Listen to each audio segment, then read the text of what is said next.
Amazing lineup of CEOs, founders, and experts. This is Marketing for the Now. Super excited. Can you hear me?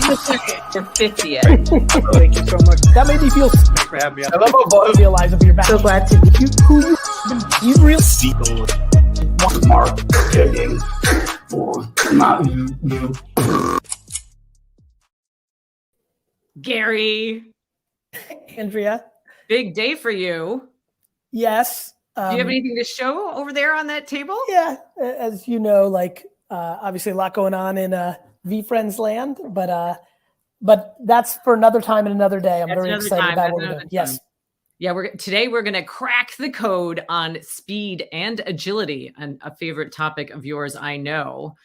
We've got a great lineup today, and we're going to kick things off with Andy Rebin. He is the CMO of El Pollo Loco, and it's interesting, as I was kind of searching up a little bit about his background, he has a video that's called Beanie Babies, McNuggets, and Oh My, How a Childhood Hustle Evolved into a Winning Mentality in Digital. In addition to El Pollo Loco, he's obviously worked at McDonald's and Ford, and he may have something to show you partway through your conversation. I don't know, but I can't wait to hear you guys. Awesome. How are you, my friend? I'm good. Good to see you today.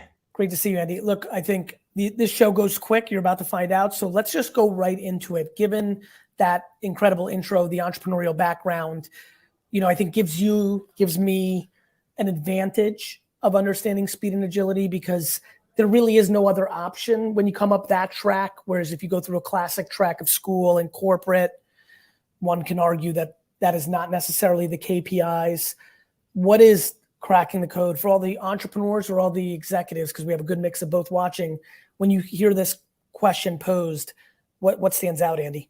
I think the biggest thing is just taking the opportunity and taking the chances when presented. I really like to lean in pretty heavily. And I would say that, 6 moves in 11 years in corporate America, Kansas City, Detroit, Boston, Chicago, Atlanta, LA. You got to be really willing to chase the opportunity and where that opportunity is. And really just keep a pulse on trends. Andrea did a nice job talking about Beanie Babies. I sold my first Beanie Baby at 12 years old for $250 to a cart in the mall. And, that's just something that I'm super passionate about. Got into eBay really early and sold what all year? the things.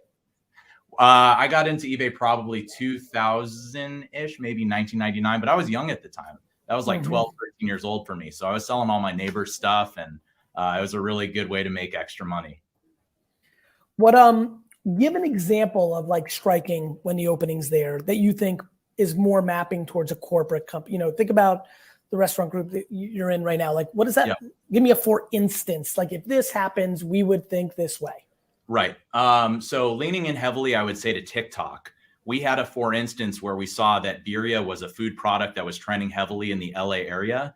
And we moved very quickly. Normally it takes, call it 9, 12, 24 months to kind of develop that product life cycle. And we said, we have to do it in 3. We have to do it, quicker than 6. And we hit while the iron was hot.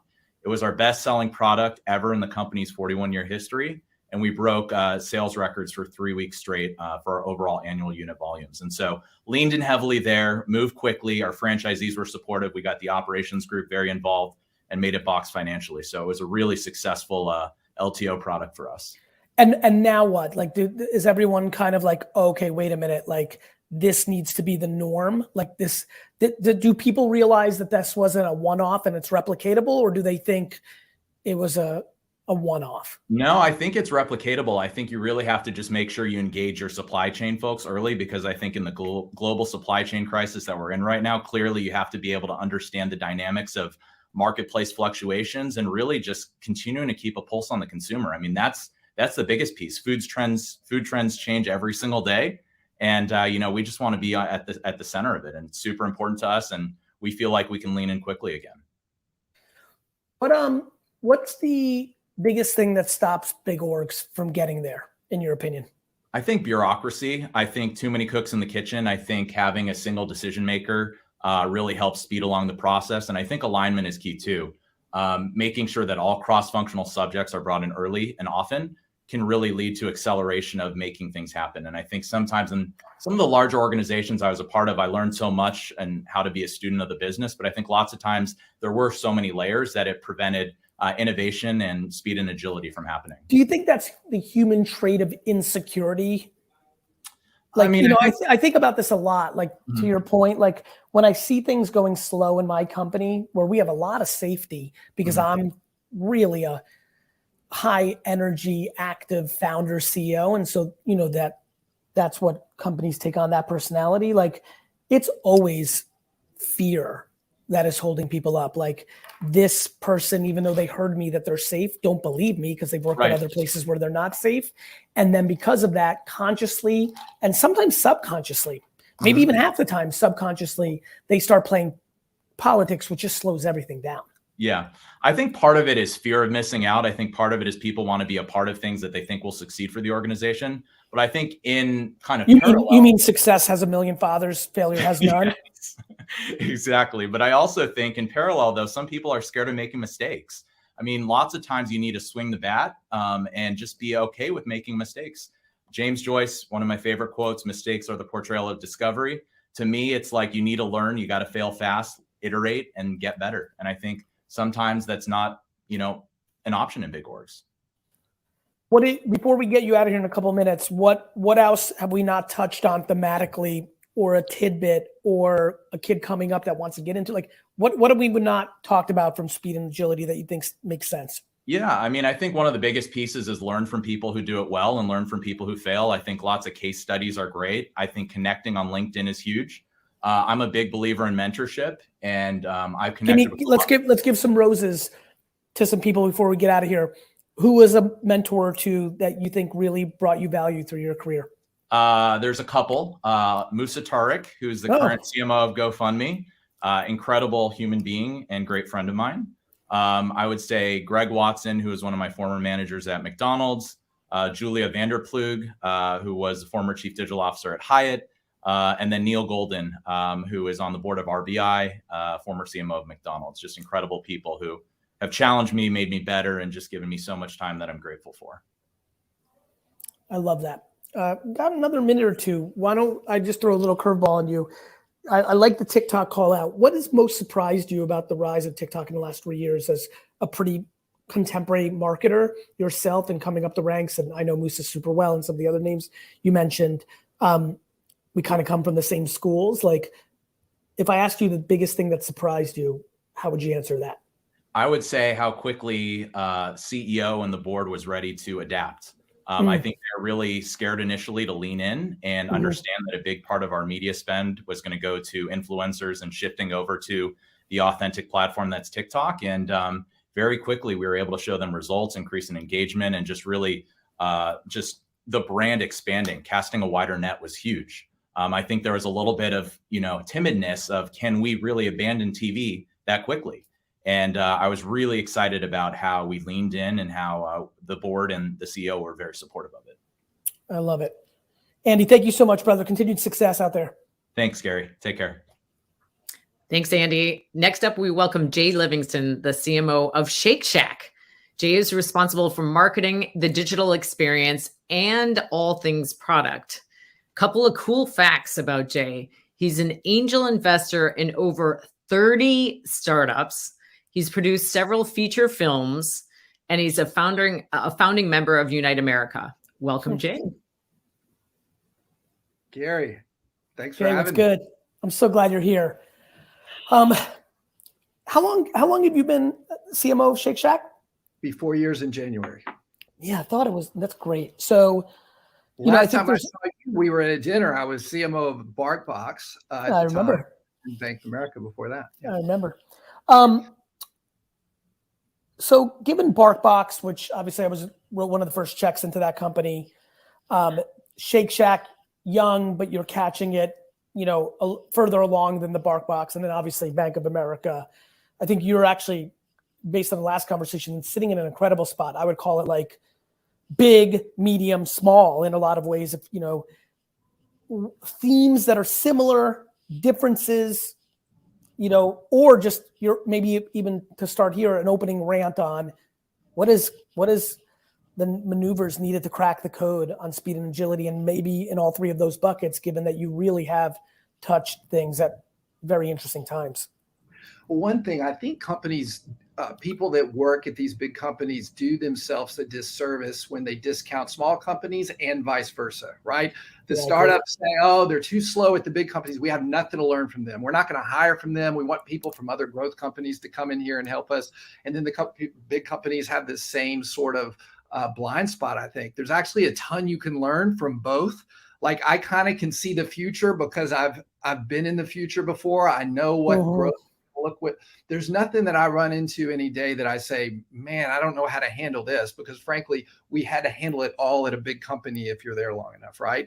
So you can kind of see the future. What you can't let that do is give you blinders so that you stop innovating and being curious and thinking that everything is going to just not pivot and change, which is such a skill you have to have at a growth company, being able to react quickly to those. That's the thing that took me a minute, I think, when I got to Bark and even Shake Shack, was there are two things I didn't understand. I didn't understand social media, performance marketing, growth marketing at Bank of America, because we didn't really have to do it. So that was something I had to learn. And then secondly, I didn't realize how quickly you had to make decisions, right? It's just the speed of decision making that you have to bring more instinct. One of my mantras I've said is like, we need to be a fact-based decision-making organization, but we're still sort of instinct-led, and that takes a minute to get used to if you come from a big company, but it's a great combination and we try to embrace it. I love that. I love that. What is Shake Shack thinking about right now from a speed, agility, or really speed and agility is just a framework that gets you to relevance, right? And so, or at least one of the things that gets you to. And so what's kind of hot? You know, I think there's a lot of love for this brand. And so while I got you, give me a little of what's hot.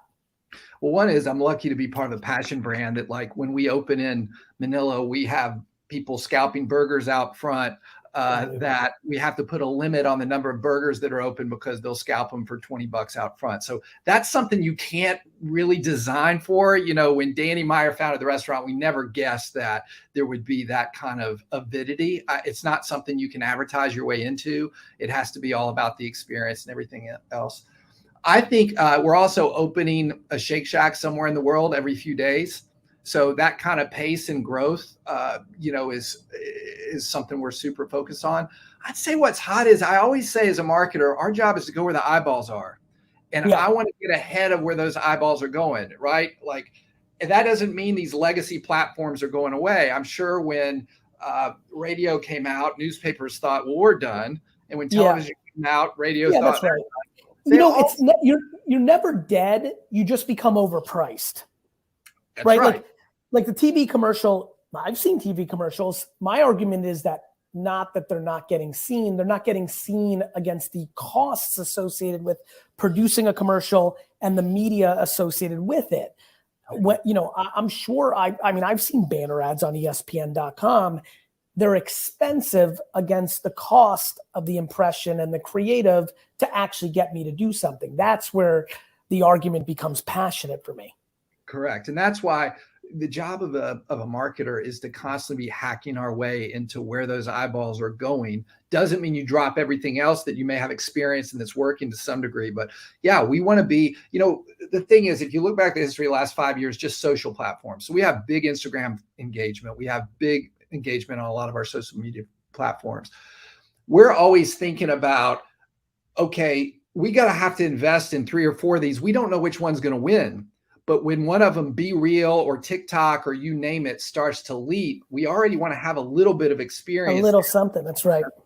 And my job is to convince our CEO, like, hey, we got to spend a little money here. 3 of these are going to fail. But if we're an early mover, Jay, is it a game of, I'm sorry to interrupt, is it a game of convincing for more budget, or is it a game of you sitting at the top of marketing saying, you know what, I haven't been feeling great about the ROI lately on this direct mail or this banner ad or this outdoor or this Facebook? Let me just carve out a couple $100K out of this and plop it here. Or is it sometimes one or the other? Like, how does it play out, just to give a little under the hood for the kids at home? I think it's both. Because you got to have the organization sort of backing you. Like, if you're making a bunch of bets that nobody really understands or knows, the CFO and CEO, and then those things are failing and you haven't established how you want it to work, you could be in a little trouble, right? I Sure. position it like very similar to angel investing. If I've got a portfolio of 30 companies, like I know that 25 of those are not going to fly, right? I'm hoping 3 of them do pretty well, and I'm hoping the other 2 make the entire thing. And it's a similar way in social media and some of these platforms right now. Like I'm going to have to take some investments knowing that several of them aren't going to work. But man, if you're super early on TikTok and you were out there, like even with getting a small understanding, think about the spades that's paying off in now. Whereas there were several investments we've made that, you might not feel that way as much about. Yeah. What about the best ROI you felt from a fast move and the one that you most had confidence for that didn't pan out? Little win and loss moment here for everybody to hear about the wins and the losses and your thinking behind them. Could be a Bank of America, could be a Bark, could be a Shake Shack, could be something you saw because you were an investor and want to come. But you, I think it's more personal when it's you. Something you really backed that didn't pan out, something that you really backed that did pan out around speed and agility and first mover or early mover in a thing. One that didn't, we want to be an experiential brand. I'll give you the most recent one. I've got a whole history of them. But when COVID broke out, we came up with this concept called Shack Camp. And the idea was like all these people, kids, families are sitting at home. They've got nothing to do.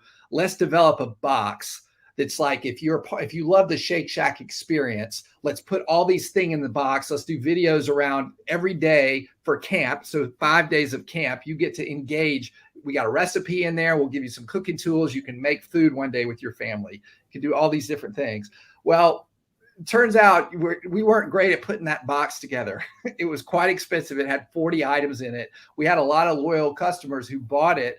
And we did these great videos around it, but the box, we ended up taking a little bit of a bath on how much we spent on it versus how much we made. And that was a little bit humbling because it was just something outside of our comfort zone. I think it was worth the experiment, but yeah, it didn't work. So that was one that you've always got to be careful when you really get outside of doing something that is totally not something that was a little ego, a little hubris on my part to think that we could pull that off in that way. So that was one not maybe my best moment of all time. I think places that we've leaned into, we've pivoted to, we used to do a bunch of chef collabs with like 10, 11, 12 chefs a year, where at Madison Square Park, we'd have some local chef that we would put a bunch of money into, develop a burger with, we'd sell a bunch of tickets, and it made a great impact locally, but it had no scale. So one of the things we've done is we're only going to do 3 of those a year, right? And so much of like marketing and success is focusing on what works, doing less, but then when it works, piling on the money, right? It's this whole idea of like, when you play blackjack, it's one hand out of 40 that you make your money on. And that's where you have to have the readiness to like go all in and put the money behind it. So we're going to do like 3 this year, but they're going to be major and they're going to hit big audiences and we're going to put resources behind them. And we know that that's going to work in a way that, because we did one last year in that way, that it's going to really like take off nationally. And now, instead of like trying to defend each one of these small ones, we've got one big one that has real scale across the country. I love it, brother. Jay, real pleasure. Good to see you again. Cheering for you, brother. Yeah. Thanks, man. Appreciate it. Thanks, Jay. Gary, I'm really fired up about this next one. It's Kat Stickler.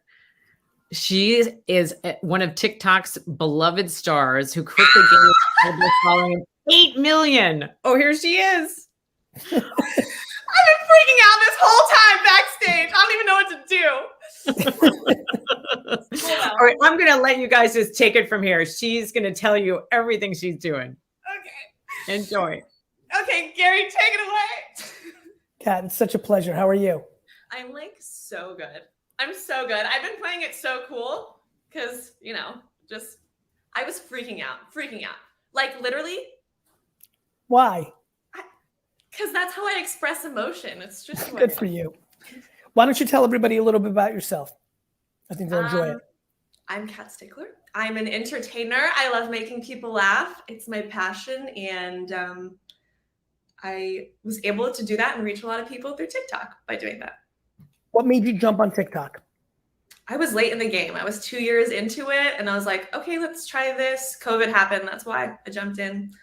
I was a stay-at-home mom and then I got bored when the baby was napping. So I was like, might as well, she's my only friend. And then it kind of took off from there. What first happened? Like What do you which first, you made, how many TikToks did you make before you had a viral one? Let's start with that. How many TikToks did I make before I had a viral one? 1, 2, 3, 4, 5, probably 10. Okay. Now let's tell the story of the first viral one. So you post your 11th, your 12th, your 9th, your 16th. Yes. What happens? It was more relatability at that point. So I knew that what would hit was if comments were engaged with what's relatable and someone could pitch it on every single thing I touched. Man, woman, child. So that was when I realized, okay, if I can get more people to relate to it, then that means the comedy can reach a bigger audience. So. And did you like feel like you were gonna hit, like when you posted it, you're like, this is the one? Or was it right? So that's where it gets interesting for me. Like, so when it hits, are you like, oh, I've got something here, or like this platform's different? Because what TikTok brought to the table was virality for people that didn't have millions of followers. Right. And I feel like a lot of people calibrated that as like, woo, this is a different opportunity. Is that what you felt? Yeah, I felt like it was just an insane gift to be able to reach that many people. I was like, holy shit. This is like, I feel like someone gave me this box and I didn't want it to break. And I'm like, I need to be perfect. Nurture things. Yeah, I didn't want to throw it away. And then, no, I think it was both. I think it's both the platform. And then I think, because if I post the same video that went viral on TikTok and I post it on Instagram, 1 or 2 have gone viral on Instagram, but it's not the same. Instagram likes a different kind of video. Yeah, I mean, I think people's psychology when they're on the platform is different, and the audience is different, and the algorithms are different. Like, it's just different. You're so smart. Yeah, totally. What do you think you're smart about? So I appreciate that compliment. Let me give it back to you. Like right now, if I'm like, hey, shoot your shot of what you're feeling strong about, like what do you think you have grasped that a lot of other people haven't figured out in this world right now? I wouldn't necessarily say that a lot of other people have figured it out, but I think I have a pretty good understanding of when to put humor into things. I got divorced and no one jokes about getting divorced. It's like taboo. And I kind of like my mother, you know, I impersonate my mom. I made her have to be very religious. Like she's like putting holy water on me. So I really tried to make light of things that people go through. I think I do have that. I don't like saying I have that gift. I don't know. I think I can communicate trauma in a way, like after you heal, that there's like hope on the other end. I love that. Yeah. Do you feel like you always knew you had it? Oh yeah. I mean, so I want to talk about built this. My confidence a lot. Mine too. Yeah. But I want to talk about this. There's a lot of people watching right now who believe the same thing that haven't made the jump yet. What do you think about that? Like when I say that, because I know it to be true because I push this out so much, I'm on the receiving end of so many people reaching out to me and saying, you motherfucker, I love you so much. Like you pounded me until I finally did it and it's fucking happening. How'd you know? And I'm like, I know because like the world is now in a place, we used to have the thing of like 15 minutes of fame. And now we have like, everybody has 15 fans. Like everybody has 15 fans. Some people just have 15 million fans and they have it in them. They don't realize that they even have any fans yet, but they kind of know they have something, but they're scared to make that jump because they are now playing a character of themselves in their grown-up self. What do you tell, you know, the energy you bring like in the beginning and just like people listening to you right now, like, you know, I think you're going to be able to reach people that maybe I can't because they associate more, or you might say different words. Like what stands out when you hear that? That I already kind of overcame embarrassment in my own life. Like it was an unexpected pregnancy, was just casually dating and then boom. And then I was the last person you would expect. My parents, everyone is shocked. Everyone around me knew. And I had to like walk around with this belly and like show off. You can't hide it. You're like, yeah, I'm pregnant. So I think overcoming that and just owning my decisions, all of a sudden I didn't care at all. Like It like went like, so Oh. that life event of like, you're not the person that's going to do this went so the other way and unlocked actually a lot of happiness because you were like, fuck it. What's worse than this judgment? Yeah. Yeah. It's powerful. And I think also, I forgot what I was going to say. Sorry. Sorry. I don't know what to say. I am sweating. Just dreading. Why? It's how I was made. I don't know. God. But you're cool this call. I was gonna lean back in my chair. Okay. But you're an entertainer. You shouldn't be nervous, right? Yeah. I'm sure you're super nervous, right? I'm never nervous because I've gotten my brain into, similar to you, like, I don't know if it was, I've been thinking a lot about something lately. Both of my parents lost a parent very young. My mom lost her mom at 5, and my dad lost his dad at 15. And I've been remembering lately of like, wow, I really feared my parents dying when I was a kid because it was in the air. It was their lives, right? And I wonder if like, I've been thinking a lot about this lately of like, why do I not give a fuck? Like, yes, I got bad grades and like everybody said I was going to suck and I knew I wasn't. But lately I've been going into like, am I just so grateful that I got to 46 and my parents are both alive and healthy? And like, am I just so simple? Like, have I figured it out? Which is like, fuck everything, nothing matters. Like, it's all good. Like, and I'm trying to scale that in conversation, like this little guy. What do you mean by that? You're trying to scale that? Well, this is the gratitude gorilla. Okay. Right. I'm going to make this fucking character so beloved and so adored by every human on earth that hopefully it seeps gratitude into everyone's head. Because once you're grateful, everything gets easy. If you're actually grateful, if you don't, all the bullshit, oh, I'm so grateful. You're not fucking grateful. You complain that your coffee wasn't hot. You can't do that when you're grateful. Right. Oh, that's so good. I totally agree with that, just because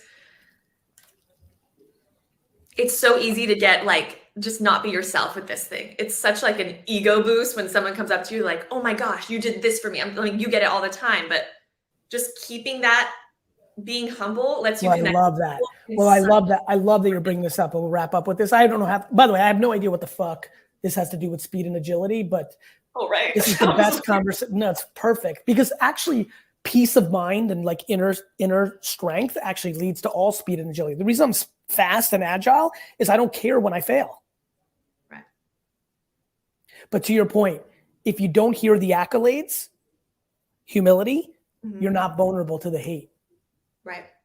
And I feel like everyone has this like a little bit of, unfortunately, this like depravity in them. And I think when you have these people like saying horrible things, and if they bring up my daughter, I'm like, oh shit, no way. But I would literally watch your things all the time because I don't really care what people think about me anymore. And it's so, I don't know, I can do anything. I guess I feel like that's the only piece of advice. Once you don't care, like you don't care if you post and your friends see it and what will they think? And you don't care, because I failed at so many freaking videos. So many have flopped. Like, I'm just used to it. It's okay. I'm proud of you, Kat. Thank you so much for being on the show. Bye, Gary. Oh, I just love that. That was so good. I gotta run. Have a great rest of the show. Love you, Gary. Love that cat.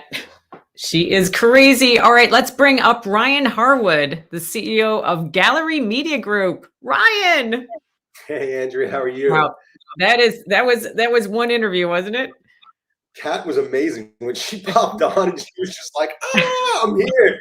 That was great.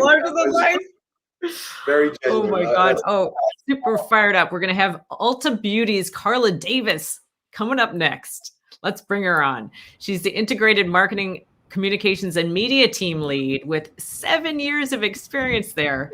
And Carla, I have to say, I'm personally just really passionate about your commitment to diversity and inclusion. And I'm sure you'll be talking about that a little bit more with Ryan. Take it away. We will, but I mean, man, like coming off of her, I'm like, I got to bring way more energy. Like, let me bring it. There's lots of love in the chat. Lots of love. Totally. Good to see you. Hey, Ryan. Hey, Carla. How's it going? It's good. Good for Thursday. Totally. Definitely. We do get it. We have to bring the heat after a conversation like that. That was amazing. Just set the bar for real. Yeah, and I love marketing for the now because I get to interview my favorite marketers and my favorite humans in the industry. So I'm really, really excited and flattered to be here with you today. Yeah, this is a great one. I'm looking forward to it. So Andrea just mentioned you've been with Ulta for 7 years now. The beauty industry has obviously changed a lot, even in that 7 years. How has the company changed over the last 7 years, and how have you personally changed as a marketer? Yeah, no, I mean, like when I first came in, so it's 7 years, in some ways that feels like a light year, a million years ago, but it was always a phenomenal retailer, right? Like it has and continues to have an amazing retail proposition. I think that it's been building and, want to give our team a little credit to become a great brand, right? When I first started, there was so much great that we sold. People didn't really know what we stood for though. If we really were to kind of pull it apart and said like, hey, there's so much we can wrap around what we already have and elevate it. And like, that's been the work the last 7 years, kind of giving Ulta Beauty something to stand for and to make it meaningful to people in, a really important way. I love that. And how have you personally changed as a marketer? Yeah. Oh my gosh. So I am, kind of old school, come from traditional CPG kind of background. And when I tell you like so much of the work was like, okay, we got to build foundations, like basics, while also trying to look around the corner and like catch up. Like that was a lot, right? Like trying to figure out how to do both at the same time.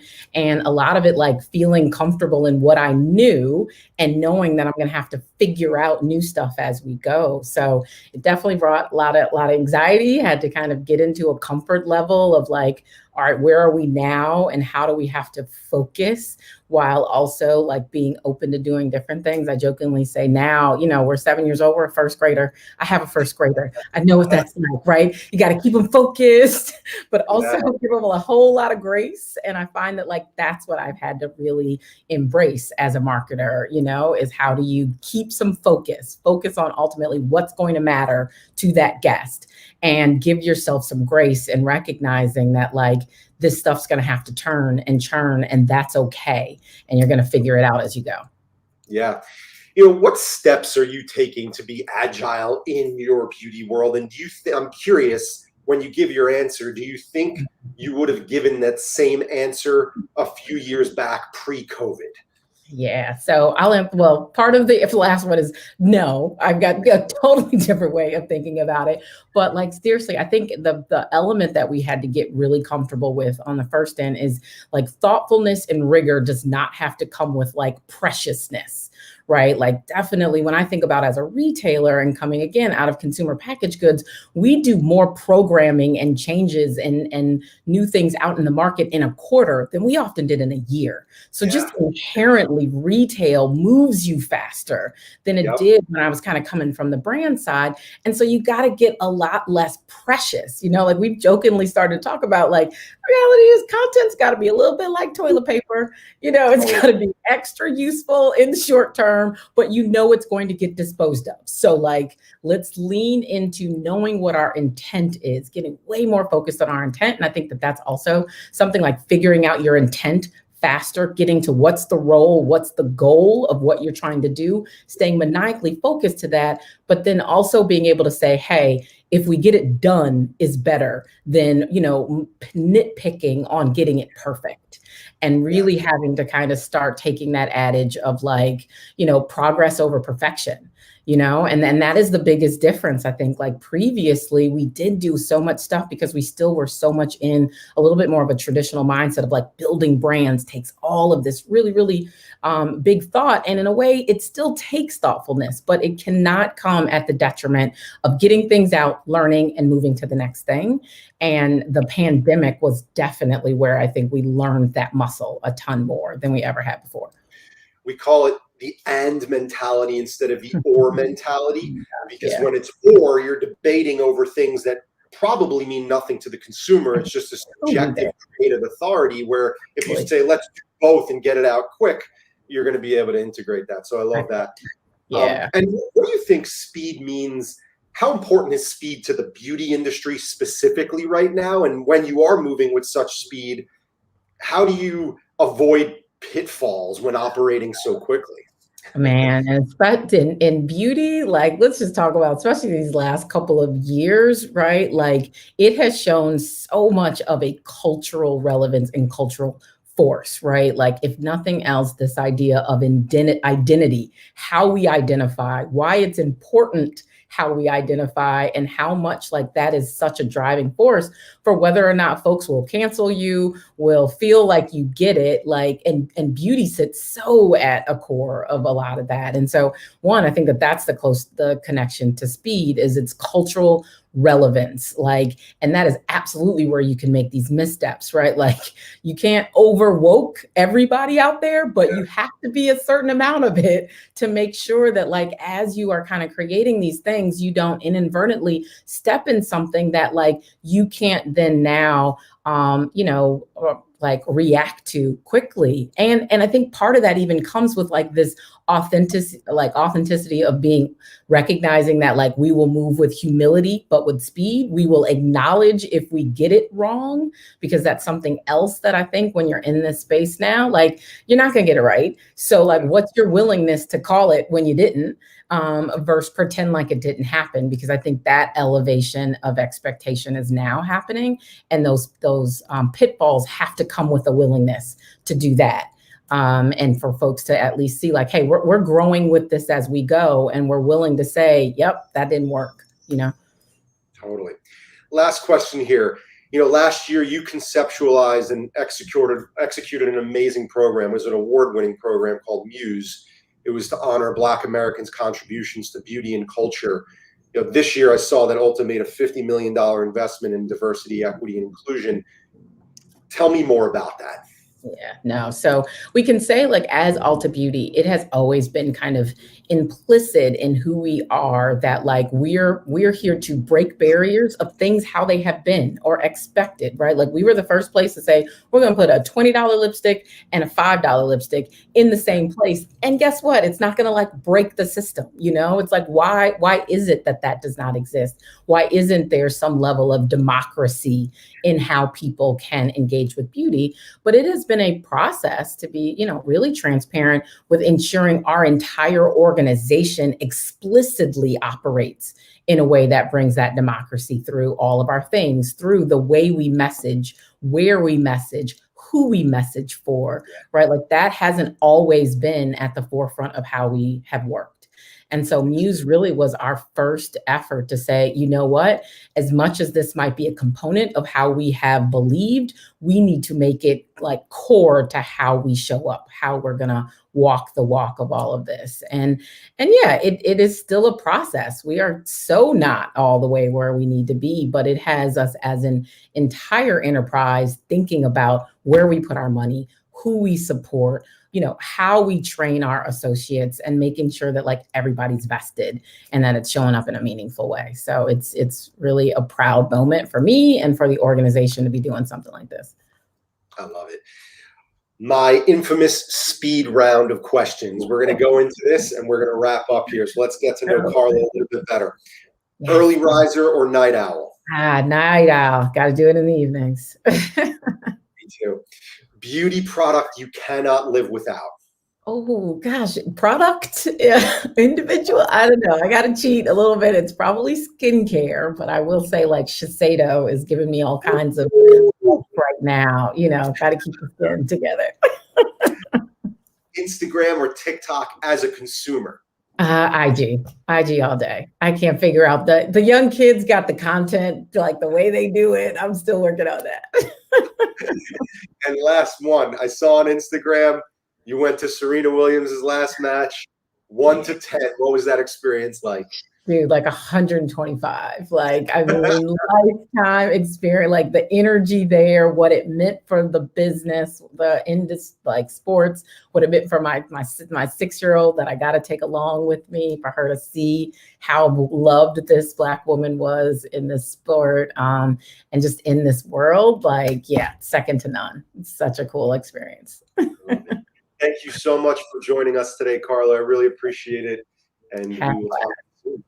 Awesome. Bye. Thank you, Carla. That was a great one. We got a lot of men and women lighting up the chat on that one, Ryan. The guys are like, I got to understand, why is my wife spending all kinds of time and money at Ulta, but now I guess we know, right? All right, we got another good one, Ryan. We got Sarah Larson, who comes to us from Samsung Home Entertainment. There she is. She runs the integrated marketing team. She is a trend spotter, and she gets a little help from her 2 teenage daughters. It sounds like I have the same thing going on in my house where they tell me what's actually cool. So excited to have you join us today, Sarah. Thanks. Hey, Sarah. Hey, Ryan. How's it going today? It's good. I'm glad to be here with you, although I feel like I should be fangirling a little bit more after the earlier interviews. I'm definitely not ready to scream at the top of my lungs. Well, for everybody in the audience, I've known Sarah a very, very long time. She was one of the first people that I had the privilege of meeting in the industry back when I started Pure Wow almost 12 years ago. So we've kept in touch, and I'm thrilled to have you on the show today and talk a little bit about Samsung marketing with home electronics. So thank you for joining us. My pleasure. And 12 years ago, that must have mean we were like teenagers when we met. Exactly. So let's talk a little bit about speed and agility. You know, speed and agility feels like the lifeblood of a sector like tech. How do you keep yourself and your team nimble with so many changes going on to technology?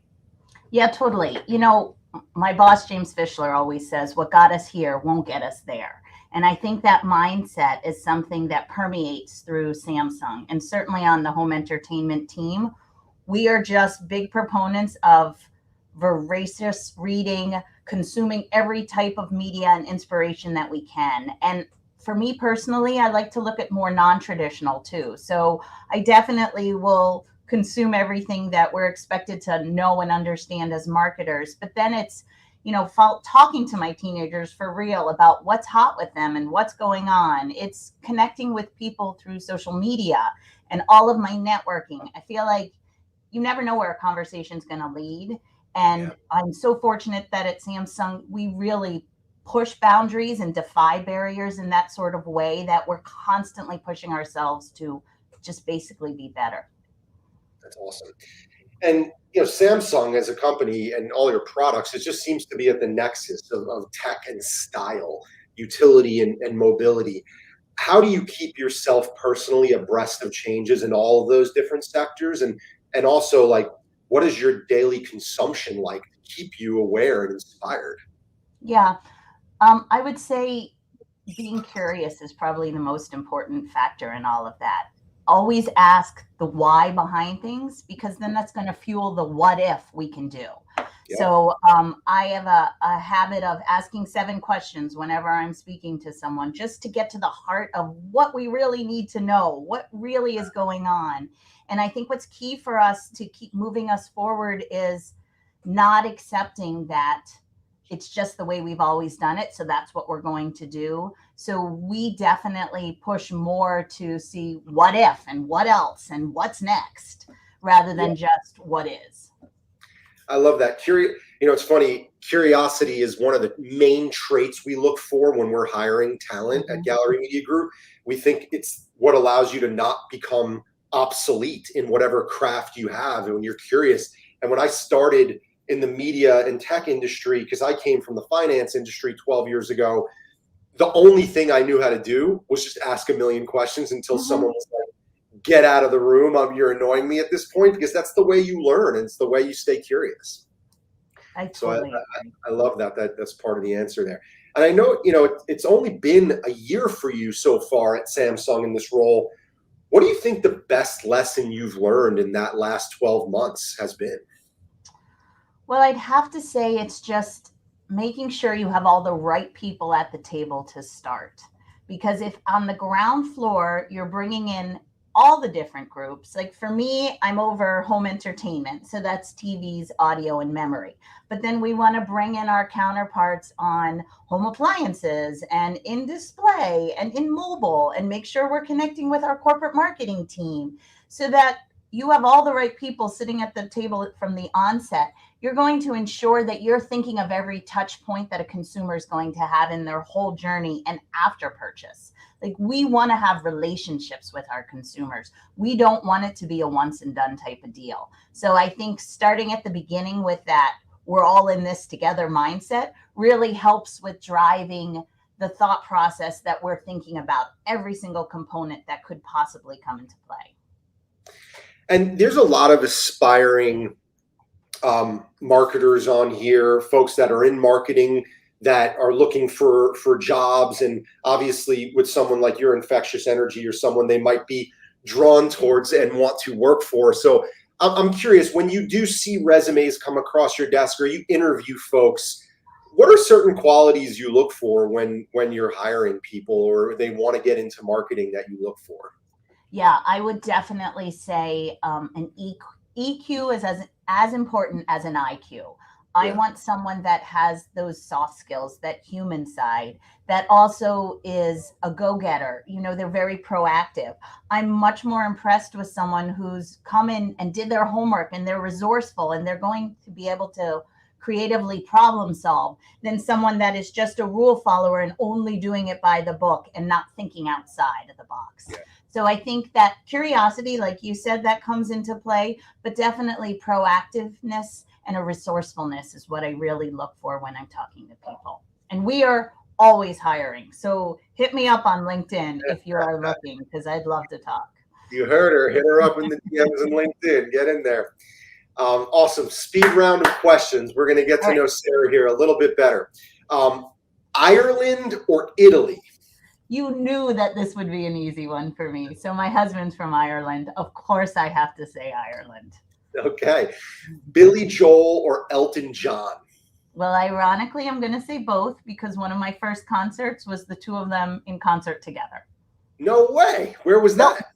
It was at Penn State, where I went to college. However, I am from Allentown, Pennsylvania. So I got to give props to the Allentown song, even though it is not really about Allentown. It's actually about Bethlehem. Just more words rhyme with Allentown. Okay. I like it. Are you a beach person or mountains for vacation? I guess beach, where my voracious reading comes into play. But if I really had my choice, I'd pick anything historical because I like learning the backstory. Oh, interesting. And last one, you got to give me the product you never leave home without. Oh, this is too much of a softball. Of course, it's my Samsung Galaxy Fold phone. I use it because it opens up so I can read big documents on it. And I also can stay in touch with my teenagers since they do not respond to anything but snaps. I know the feeling. My niece is the same thing. They all communicate via quick Snapchat text. It's wild. We'll be in the same house and I can only communicate with them that way. So I could not live without my phone. I love it. Well, Sarah, thank you so much for joining us today. We really appreciate it. And we will see you soon. Ryan. Thank you. Thank you, Sarah. We'll see you soon. And thank you, Ryan. Love those speed rounds. All right. We'll talk to you soon. I want to do one with you. One time we're going to do one. We're going to do them together, but not today. We'll do it for the company internally. Okay. That sounds good. All right. We'll see you soon. All right. Beth. All right. Next, we're going to welcome up Chris Anthony, who is the Chief Revenue Officer of Gallery Media Group. Hey, Chris, how's it going? I'm good, Andre. How are you? I'm good. I'm really excited about this chat with Jamie. Jamie leads the Global Axe marketing team at Unilever. And he's a firecracker for a bunch of reasons. He is constantly looking for new ideas for the company and how to build communities, whether it's in social media or the metaverse. But also, fun fact, I don't know if you know this, Chris, about Jamie, but he can catch any food item in his mouth when it's thrown at him. I feel that's kind of how he moves through his life. So I'll leave it up to you guys. I love it. Jamie, good to see you. Hi, Chris. How are you? Good, good. Hopefully you're going to catch some dinner in your mouth soon, since I know it's your time a little bit later over your way. But yeah, absolutely. That's the only way I was fed as a child. So, it's a kind of essential survival skill. The hungry last one. So great to have you on Marketing for the Now today. So we'll jump right in. You know the theme of today, cracking the code on speed and agility. So excited to kind of talk about Axe, the work you've done, and sort of personally how you've navigated that theme. To kick things off, talk about just why do you think speed and agility is so important to CPG industry overall, even specifically personal care thematically? Yeah, sure. I think that, for a brand like Axe, but any FMCG brand, the best way for us to connect with consumers is by moving at the speed of culture. And, we have a goal as a brand where we want to be the most talked about brand in the world with Gen Z. And the only way for us to do that is to move quickly. We looked at, tons of data around Gen Z. And one of the things that we found and was most striking was that 91% of Gen Z believe that mainstream pop culture is dead. And that means that in the past, where brands were able to just kind of put themselves into football or basketball or whatever it was, that isn't enough anymore. And so you need to go into those subcultures that exist within the kind of mainstream cultures. And so, an example of that and how we've done that has been through cryptocurrency. So we knew that was a kind of a really big trend for our audience as a brand. And we were sort of struggling with a way into that. But on 420, actually, in 2021, we were working on a brief on the day, which was more of a traditional 420 brief. And actually on the day, we started seeing a kind of conversation bubbling up. We talk about velocity of a conversation all around the Doge army, trying to get the price of Dogecoin to $1. And so we decided to pivot the creative away from 420 to sort of say that we created a post, we mocked up a can with Axe and Dogecoin together. And we said that if the price hits $1, we'll make it happen. And this post went absolutely viral. It was electric. And we got 2 billion impressions in less than 24 hours, which is more than any Super Bowl ad has got with all of the money that they spend on those. And we ended up making it, selling it for Dogecoin and selling out in 0.1 of a second. So it really kind of shows the value when a brand can move at the pace of culture. So wild, so amazing, and redefine what 420 means for a million different reasons. Pretty awesome. You talked a little bit about culture and just sort of relevance, which is something we talk a lot about here. Talk about how does talent sort of inform when you talk about culture and relevance, and talk about some of the work of leveraging talent overall for Axe? Yeah, sure. So, this year we've signed Lil Baby in the US, obviously huge artist. And, for us, it's been a real game changer in the way that we've started working with talent. So in the past, where we might have thought about a social activation using talent and kind of left it there, we've really integrated Lil Baby into the full campaign. So you see him in the TVC, he's recorded the soundtrack, but we've kind of used every touch point all the way through to in-store. And so a full integration. And what we're seeing is that is really kind of paying dividends with regards to our social currency. We measure, what's the perception of the brand in terms of talkability as well as kind of coolness and cool perceptions. And the Lil Baby stuff has been a real step change for us in the way that, that kind of delivers, kind of brand credibility. What's been very important for us as well has been to tap into his audience rather than just kind of slapping Axe onto, a Lil Baby ad or vice versa. We've really kind of spent time understanding his audience and what's important to them. So we created, a couple of TikTok collab ads with him. And actually last week we put a post out with him and it's his most viewed TikTok of all time. And I think for a brand to do that is quite rare. And so it really kind of shows the value in getting to know that audience and then using talent, but integrating them in a way that feels native to their audience rather than just a brand really clumsily coming into that space. Such a great partnership. Congrats on that. So amazing. You touched on TikTok a couple of times. Go a little deeper there. How much is TikTok sort of the future of Axe? And are there other sort of innovations, in kind of keeping up with this trend of sort of always being ahead of like what is next? Talk a little bit more about that. Sure. So we spend a lot of time and we've invested a lot of energy into understanding what are the up and coming platforms. And obviously TikTok at the moment is the real kind of buzzword and it's where we need to be. I think it's changed a lot for us. If you think about TikTok compared to some of the other social platforms where, Instagram, for example, where everything's really, kind of beautified and curated, TikTok, you need to be a little bit more kind of rough and ready. And that's been a big shift for us to make, both as a sort of an internal brand team, but also with our agencies. And we've kind of taken, I think 3 things on board with TikTok. One is test and learn in everything. And it's quite empowering to have, leaders who allow us to fail. 3 out of 10 of the posts that we kind of do on TikTok might work. And that's okay, as long as we take those learnings. Done is better than perfect. And, obviously we want to get as close to perfect as possible. But again, with TikTok, you kind of want it to feel more real. And so done is better than perfect is great for us. Mm-hmm. And then finally, and I think probably most importantly, it's fragrance at the heart of everything that we do.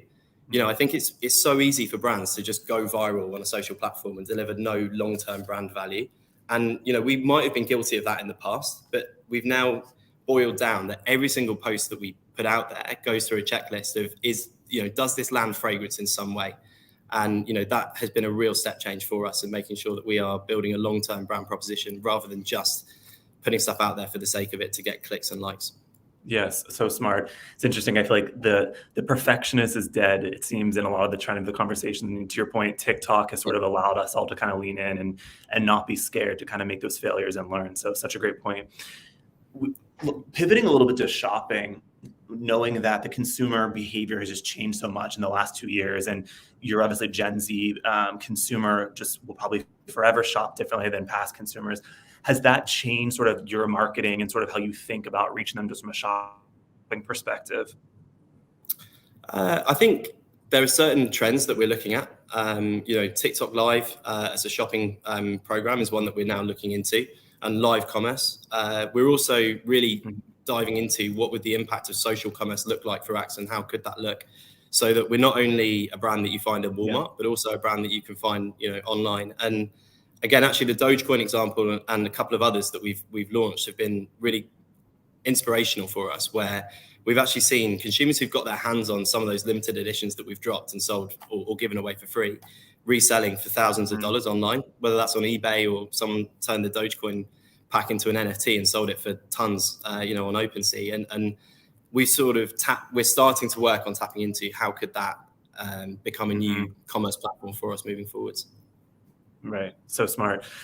Switching gears a little bit, talk about culture. So you guys are obviously, Unilever is a very large organization, and sometimes, to move quickly can take a lot of people to make that happen. How have you used that sort of agility and speed within the organization to get things done that the audience can learn, I can learn? Give us talk about that a little bit. Sure. So, large organizations, so we have large frameworks. I think the biggest step change for us has been the fact that we've worked really hard at bringing some of those parties that may have been blockers in the past into the briefing process. So legal, for example, where if we were trying to push the boat out and do something new and something different, may have been challenges, but they've been in the room from day one.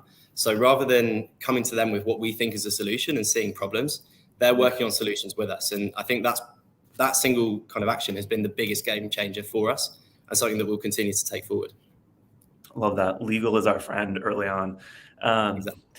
And kind of in that same point, you have a lot of agencies. How do you sort of balance, giving them the keys to the kingdom, you sort of having that ownership, being able to move quickly and sort of balancing outside the walls of Unilever? How does that work?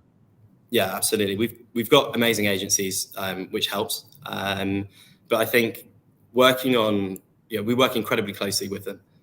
So we're on WhatsApp, we're on iMessage, we're on Teams, constantly bouncing ideas off of each other. So that builds up a real degree of trust.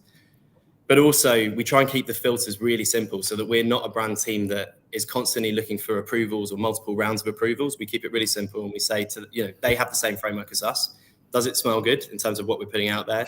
Has it got a sort of cheeky confidence that Axe is famous for? And does it have some sort of fantastical element to it? And the freedom that has given them has been massive. So quite often now, actually, our agencies are based in the States, and we'll wake up to posts that we never saw that have gone live.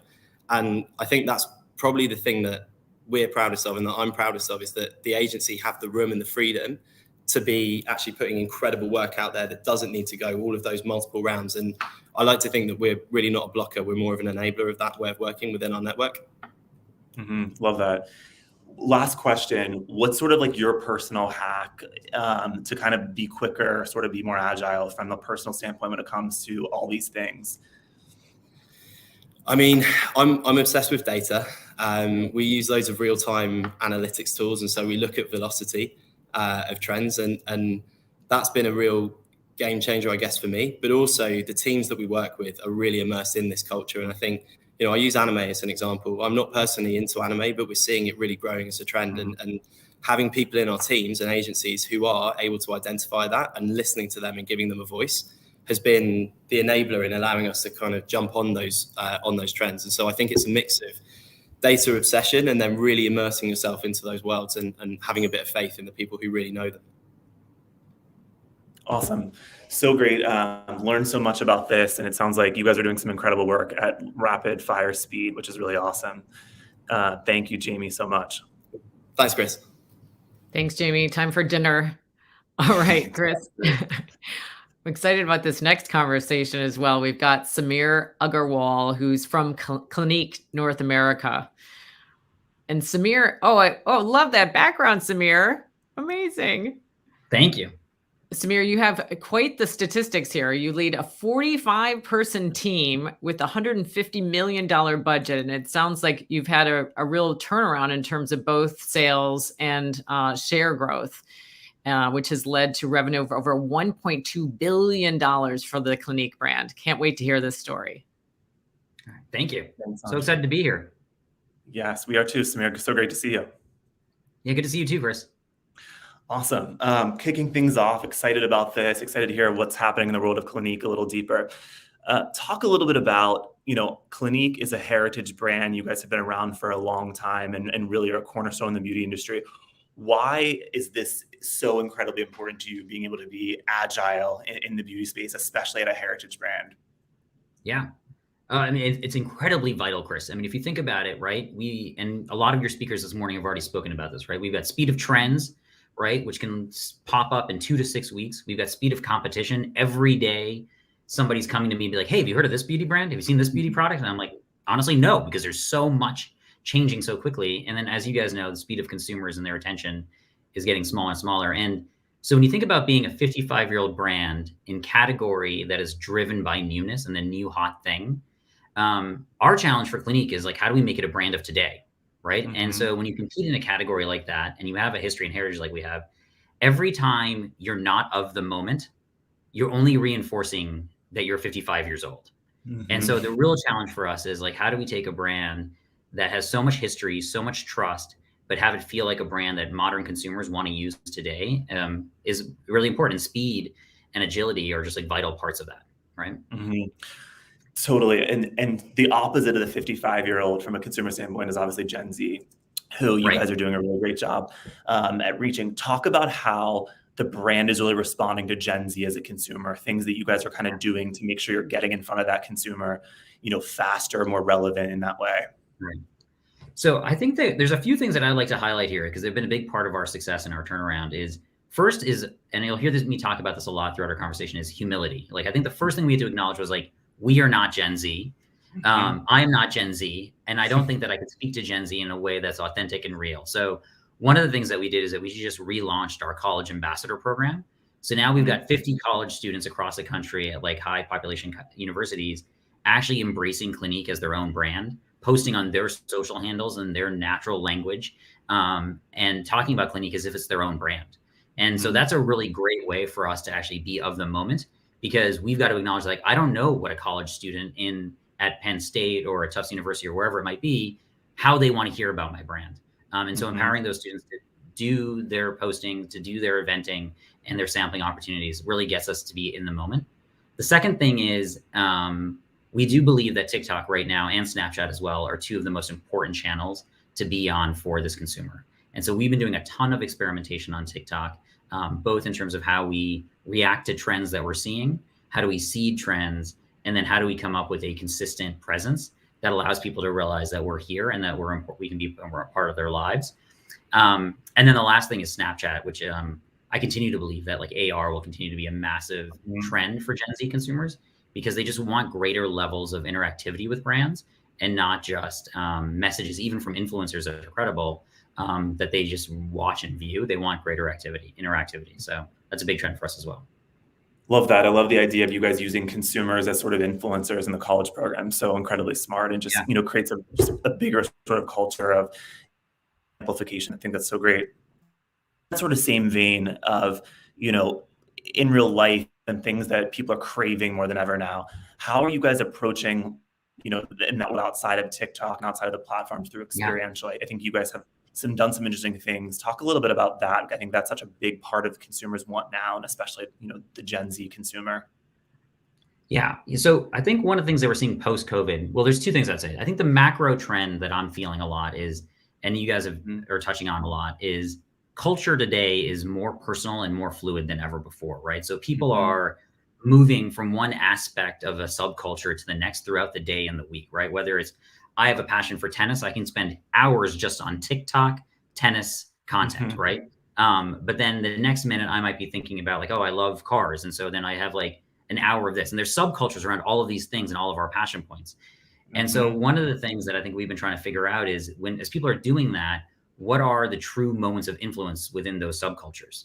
And finding those places of authentic connection between our brand point of view, consumers' passions and interests, and key moments is really important for us. And so what we've tried to do is, particularly post-COVID, is balance this digital presence in those moments of influence, but also in real life moments. I think that, whether it's we're going to be one of the exclusive beauty sponsors of CultureCon this coming Saturday, an incredibly important venue for people who are incredibly influential within the African-American community.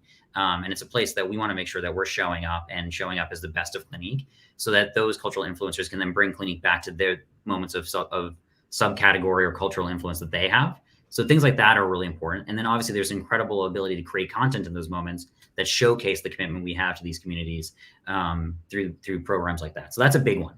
The other thing another good example would be, we have a member of my team that actually is of Mexican descent. And she said, Samir, we're not doing nearly enough against Hispanic consumers around authentic moments of culture.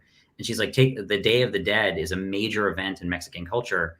We could be doing so much more. And so we did like a 4-month program of her mentioning that in a meeting, to designing a custom package, to launching it in market this October with a really amazing like Mexican artist. And so it's, I think, finding those moments of where great ideas bubble up on your team and getting out of the way and empowering them to go get great work done is another big part of this too. Love that. And it's definitely from a multicultural marketing perspective that came up obviously with Carla from Ulta Beauty. And it sounds like you guys are really, being really thoughtful, but getting out things really quickly, which is such great kudos to you guys on that front. Switching gears a little bit, there's always been the old adage that the beauty industry is recession proof. And it's definitely probably true to a degree. Obviously, there's a lot of challenges for the future, or we're in them now from an economic standpoint. How has that forced you to sort of think differently from a marketing perspective? Obviously, the last 2 years have changed so much, but talk a little bit about that, of how it's forced you to change a bit with the times we're in now. Yeah, so it's interesting. Clinique plays a really unique role within the beauty industry, if you think about it, Chris, because there's obviously a lot of mass players, right, that are in traditional, drug and food and supercenter channels. And then there's like true luxury prestige, right? Like whether that be like our sister brands like La Mer, for example, right? And Clinique actually sits right in the middle of that equation, because we are very, very cost-effective relative to prestige players, but we're more expensive, obviously, than the traditional traditional brands you see in mass. And so, as we think about the environment that we're in, both from a culture standpoint and like a recession standpoint, economic standpoint, the biggest thing for us is continuing to emphasize why we're worth it, right? Like, why are we worth trading up for mass, and how are we more effective than some of the luxury players that we compete with? And so that's been a really big central anchor point for us over the last 3 years that I don't think is going to change as we go into this coming moment of economic uncertainty for people, is continuing to reinforce what do our products deliver, why are they different, and what do they actually do in terms of driving great skin or makeup outcomes that people want. How we deliver that message, right, could be very different, right, in terms of how we have that show up on TikTok versus how we do it in paid social. But that, I think, that core tenet of we are worth the money, I think has got to be something we got to continue to emphasize, because I do think we're seeing, particularly post-COVID, a real resurgence in interest in beauty, right? Because people are socializing more, they're engaging more. And I think it's a little bit of normalcy that people are still craving to get back to, right? I think we're still feeling a bit of COVID hangover. So that's part of it. Yeah. Yeah. And to your point, you guys have an amazing product. So at times like this, it's probably makes it easier for the consumer to choose that from a product use perspective, which is great. Last question, you touched about this a little bit, but just from a personal standpoint, what's good advice to kind of how you inject sort of speed and agility into, whether that be your personal, Samir, or your team overall? Talk a little bit about that. Yeah. So I think one of the things that I always believed is a big part of my job is getting out of the way and creating space for people to do good work. So one of the things that I always try to emphasize for my team is that, like, one of our big values that we've tried to emphasize is bolder, bigger marketing ideas have to come from our team. And so I think creating an environment where people feel confident they can bring those ideas forward is a big one. I think number two is I'm surrounded by an incredibly diverse group of people on my team, right? Even just my consumer engagement team, we've got great multi-ethnic representation, great diversity representation. And those guys are constantly telling me about what's going on out there. And they know that I want to hear it, that I'm hungry for it. And we even have bi-weekly team meetings where we have people bring in their favorite competitive products because we want people to be beauty junkies. We want them to like thrive in this industry and search out what the latest and greatest thing is. So we all know about it. And so that's a big part of what we do to try and make sure that we're staying ahead of what's going on in terms of trends. And then the last piece is just a lot of personal curiosity. I'm not a big native TikTok user. I'm not a big native Snapchat user, but I spend a lot of time on those platforms because, and I encourage my team to spend a lot of time on those platforms because if you're not in it, if you're not living it as close to it as you can, and then also bringing that sense of humility that you won't always get all of it, it's hard to appreciate the impact these platforms can have. So yeah, so great. It sounds like you have an incredible team, and now you're talking about a tennis on TikTok Clinique collaboration, because it sounds like that's where you spend most of your time, which sounds exciting. Yes. Also a lot of blackhead popping videos, but yes, I agree. Yeah. So right. Awesome. Well, Samir, this was so great. Thank you so much. Learned a ton. Thanks again for joining us. All right. Thank you. Thank you, Samir. Thank you. And thank you, Chris, for joining us. I always love your conversations. Yes. Thank you so much for having me. We will see you soon. Yes. Goodbye. All right. Last but not least, we have Nick Miaritas, EVP, and so much more of VaynerMedia. What's up, Nick? Hello. How are you doing? I haven't seen you in a minute. Oh my gosh. I need a beauty makeover after that conversation. That's what I'm realizing. But you know what? What do you think the good news. What do you got there? Someone left this in my office about 20 minutes ago. I just wanted to let everybody know I'm very excited about this. All right, put that away because we are going to talk some serious mattresses right here, right now. We've got the Chief Marketing Officer of Casper. We love her dearly. Chesson Schwetham. You got it. She oversees all things marketing, and it's a very long list, by the way. Brand, creative, media, CRM, e-commerce, and data. We are so excited to have you here. I'll let you take it away. Beautiful. Can we do this next time in Brooklyn like we were yesterday? Absolutely. Absolutely. Thank you so much for joining. Why don't we start with, and we only have 10 minutes, so we got to move a little quick. Is a little bit about you, your role, kind of new at Casper. What's going on at Casper? I am very new at Casper. I think I'm officially 3 months in, but let me start a little bit about me. I am a consumer-centric marketer, and it's funny, as Samir was finishing up there, because my most recent stop before Casper was L'Oreal, so very familiar with that prestige beauty world. But I was thinking through it and thinking through even my time at L'Oreal. I started my career a very long time ago in the retail space, but I've always thought about the world, and I go through the world. And Nick, you've seen this with working with me, thinking through the eyes of the consumer. So at Casper, I'm very much doing that, right? So it's a D2C darling, only an 8-year-old company, and thinking through the consumers that we started with 8 years ago and the consumers we want to reach now are a little bit different. So what does that mean about what we need to do and how we need to operate and how we need to activate those consumers? All right, cool. So consumer centricity, speed and agility, the theme. Why is that important? How do you think about speed and agility as a marketer? Well, look, I actually think it's funny and almost trite the last 3 years. Like, the job of the marketer is to meet consumers where they are, right? That's what I've always believed. And what has happened to the world in the last couple of years, like nobody expected it. So if you didn't have the ability to move quickly and agilely, you lost. And there were a lot of losers throughout the COVID period. And that was just one example, right? I think the new proliferation of platforms and how consumer behavior is dramatically changing. Marketers and organizations have to be there to follow that consumer and be agile and quick to meet where they are, because that's how the winners are defined. Yeah, and it seems like there's, I was just coming off of a phone call here where we're pitching ideas through text message oftentimes. I know you and your team, like, I have not seen many PowerPoint decks since we've been working together. And so I'm like, wow, okay, we're doing this. I guess like that's how it's done now. But I think had some real fun the past few months building some really speedy and agile stuff together. Absolutely. What's going on in the world of speed and agility with Casper right now?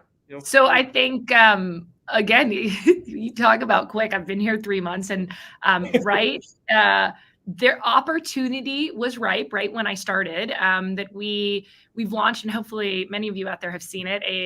Our newest campaign, which is called Sleepers, which is in the market, but it came extremely organically from the consumer. So we had posted a TikTok of a guy sleeping in one of our stores, in which there was immediate organic traction, millions of views, 24 hours.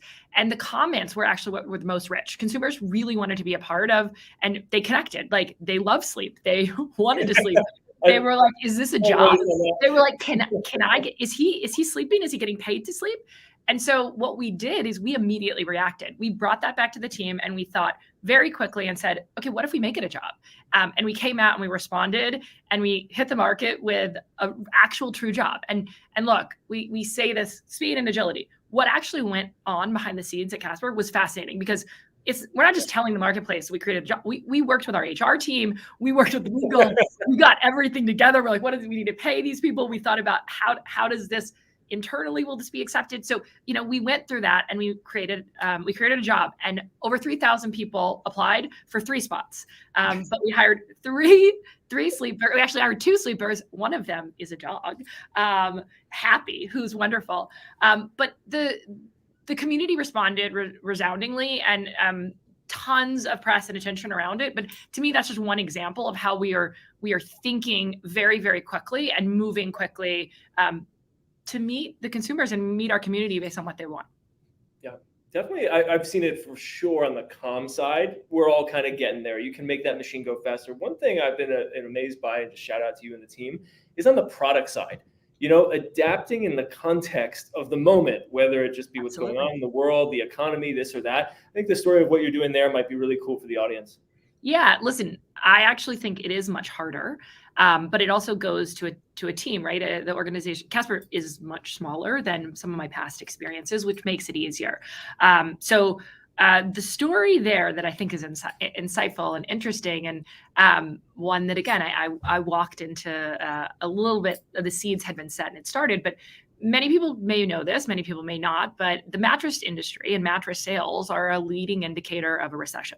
So we saw this at Casper beginning in December of last year. Sales really started slowing, and then January hit, and it got worse. So our team looked at that and said, okay, well, what do we need to do?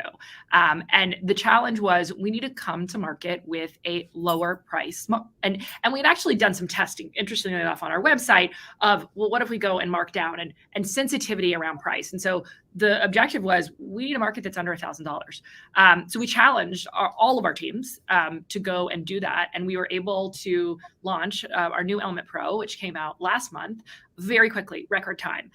But we did it by, working as a team and leaning on each other and trusting each other, which to me actually is one of the really key things behind speed and agility, right? Is the trust. Oh yeah. If you don't have that, it falls apart quickly. Exactly. Because that's how you're able to move so fast. I think maybe cool for our audience, just a question on my mind is, you've lived in a L'Oreal type big world. You've lived now in the D2C world. I think there's some bias in D2C, they can move fast, right? What are some insights on, because you've probably seen different levels of speed and agility based on the type of company, the culture, the size. Yeah. What are some insights or unlocks that if somebody's watching right now is just oh, wow, I can go kind of think about that in my business today or with my brand or my team. What comes to mind? I mean, interestingly, Nick, that's kind of what I just said. To me, the biggest is trust, right? So I think, with D2C, you have less people. It's easier to move quicker. I think sometimes in larger organization, there's bureaucracy or red tape, people call it, or there's processes, or you need more sign-offs. But a lot of times, the reason, if you look back on why does this process exist? Why does this sign-off exist? It's a lack of trust or a lack of judgment. So my guidance and reflection is, if you find yourself in a situation in which I'm not moving as fast, it's how do you look inward and say, okay, how do we establish credibility with the partnerships? Because a lot of times it's cross-functional partnerships. How do we move fast, checks and balances? And again, in these couple of stories at Casper, that's what we did, right? And a lot of it is leaning on the relationships, the trust that you have in each other.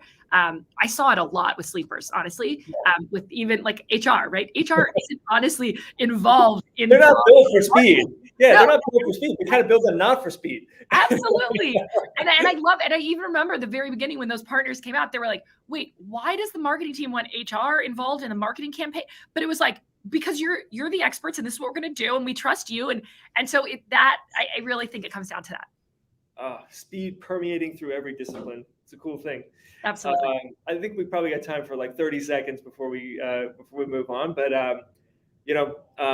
any final thoughts, words of wisdom, things that you're looking forward to in technology, or things that are enabling greater speed?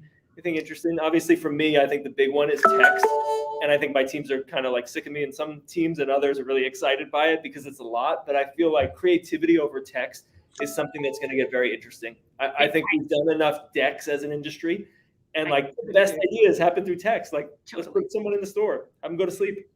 I completely agree with you. And I think, look, I think when you look at Asia, you see a lot of this as like the company, the brand, consumer engagement with text. And I think in our market, we're walking a fine line because look, everyone is inundated with email, right? And I think that, yes, that's kind of been done, but how do you use that as an engagement? Because yeah, I think the average consumer, like we're talking about how we are doing business on it, but then it's like, there's an expectation of consumers of getting stuff done or talking to each other. It's really interesting. I think it's a great space that we're all going to have fun with in the future. I'm ready to shop for a mattress through text. We are probably going to be trying it. Very cool. Well, I can't thank you enough. I can't wait for what's next. And thank you for joining us. And we'll hand it back to Andrea. Okay. Thanks to you both. Thank you. Love. That was really great. All right. Ciao. Well, thanks everybody for staying on. We know this was a special episode and we had lots of voices to share with you, an extra long show. So shout out to all of you for staying on. We've got another episode of Marketing for the Now on October 25th from noon until 1 p.m. Eastern time, where we're going to talk about TV 3.0. So please join us for that special episode. We'll see you very soon.